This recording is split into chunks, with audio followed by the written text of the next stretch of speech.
তুমি কে? চোখের সামনে মুহূর্তে বদলে গেল চারপাশ, সব গাছ স্থির, বাতাস নেই, চোখে চোখে অরুন্ধতির ছায়া। গল্পের মার্কেট। গল্প মানে শুধু গল্প না, গল্প মানে ভালোবাসা। এখানে ভয় না, ভয়ের গল্প দেখানো হয়।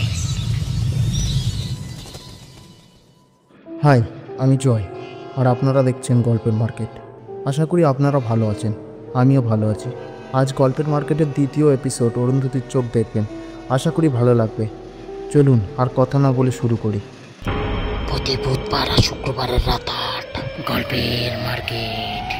গল্প মানে শুধু গল্প না, গল্প মানে ভালোবাসা। পাহাড়ের উপরেই এক নিঃসঙ্গ জনপদ অরণ্যপুর। চারিদিকে সবুজে মোড়া, কুয়াশায় ঢাকা, যেন সময়ের বাইরে কোথাও আটকে আছে এই গ্রামটা। ঠিক এমনই একটা জায়গার খোঁজেই শহর থেকে এসেছিল রুদ্র, একজন লেখক। তার মাথায় ঘুরছিল নতুন এক উপন্যাসের প্লট, যার জন্য দরকার ছিল নিস্তব্ধতা, প্রাকৃতিক ছায়ার একটু রহস্য। সে উঠল গ্রামে এক পুরনো হোমস্টেতে। হোমস্টের মালিক এক বৃদ্ধ মানুষ, চোখে তার এক ধরনের অভ্যস্ত পায়। সে হেসে বলল, এই জায়গাটা অনেক শান্ত বাবু, কিন্তু একটা কথা মনে রাখবেন, সন্ধ্যার পর জঙ্গলের দিকে যাবেন না। আর যদি এক মেয়ে দেখেন, চোখে চোখ পড়লে বিশ্বাস করবেন না। রুদ্র হেসে উড়িয়ে দিল। সে এসেছিল ভূত প্রেতের গল্প বিশ্বাস করতে নয়, নিজের লেখায় গল্প ডুব দিতে। একদিন দুপুরে আচমকায় রুদ্রের দেখা হলো একজন তরুণীর সঙ্গে। ধবধবে সাদা শাড়ি, কাঁচ ছোঁয়া চুল, চোখে এক অদ্ভুত টান। আমি অরুন্ধতী। মেয়েটির গলা নরম কিন্তু অস্বাভাবিক ঠান্ডা। রুদ্র তার সঙ্গে কথা বলতে চাইল, অরুন্ধতীও বাধা দিল না। প্রতিদিন বিকালে তারা একসাথে বসতো পাহাড়ের ডালে সূর্যাস্ত দেখতে। কিন্তু রুদ্র লক্ষ্য করল, গ্রামের মানুষজন কেউ অরুন্ধতীর দিকে তাকায় না, অনেকে তো চোখ ফিরিয়ে চলে যায়। এক রাতে গভীর ঘুম থেকে হঠাৎ জেগে উঠে রুদ্র বেরোলো বাইরে, জঙ্গলের দিকে।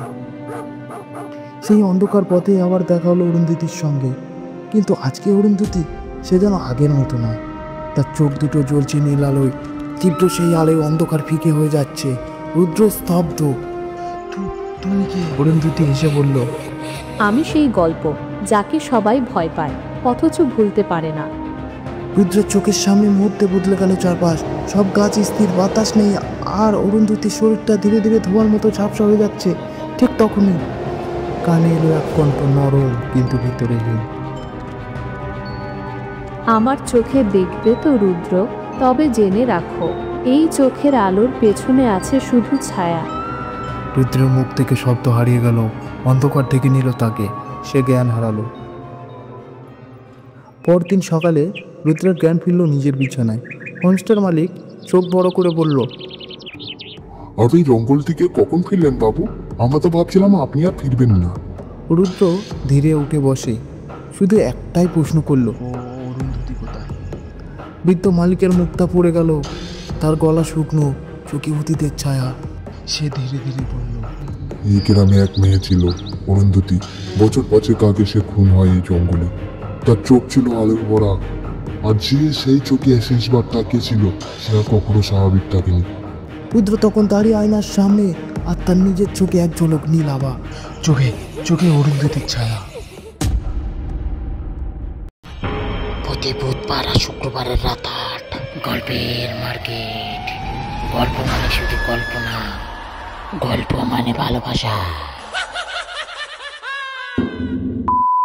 গল্পটি এখানেই শেষ নয়, শুরুটা মাত্র হলো। অরুন্ধতীর চোখ কি শুধুই এক অভিশাপ, নাকি ছিল এক অসমাপ্ত ভালোবাসা? খুব শীঘ্রই আসছে পরের পর্ব, ছায়ার সংসার, অরুন্ধতীর চোখ পার্ট 2। প্রতি বুধবার ও শুক্রবার রাত ৮টায় গল্প মানে ভয়, গল্প মানে ভালোবাসা, শুধু গল্পের মার্কেটে। দেখতে থাকুন।